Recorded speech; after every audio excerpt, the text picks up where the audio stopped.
এই এক টুকরো মাটি দিয়ে আমি আজকে বানাবো এই ছোট্ট মিনি রুমটা। যারা তোমরা এর ফার্স্ট পার্টটা দেখেছো তারা তো জানবেই যে আমি আগের পার্টে ঠিক কী বানিয়েছিলাম। তো সেকেন্ড পার্টে আমি এখানে কয়েকটা ছোট ছোট বই বানিয়ে সেই বুক সেলফটাই রেখে দিচ্ছিলাম। ছোট ছোট বইগুলো দেখতে কিন্তু বেশ কিউট। আর তোমরা কারা কারা বই পড়তে ভালোবাসো আর তোমাদের কোন সাবজেক্টটা ফেভারিট সেটা কিন্তু কমেন্টে জানাতে একদমই ভুলো না।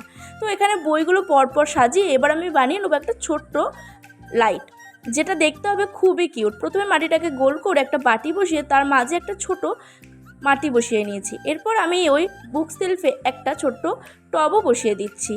তো এই ভিডিওতে তোমরা যদি 200টা লাইক কমপ্লিট করো তাহলে কিন্তু নেক্সট আমি এই মাটির রুমটা রং করে দেখাবো, যেটা হবে খুবই কালারফুল আর ঠিক তোমাদের মনের মতো। তাই ঝটপট করে 200টা লাইক কমপ্লিট করে ফেলো দেরি না করে। আর এই ভিডিওতে বলতে হবে আমি কতবার বই ওয়ার্ডটা ইউজ করেছি। যারা যারা ঠিক বলতে পারবে নেক্সট ভিডিওতে নাম নেব। বাই।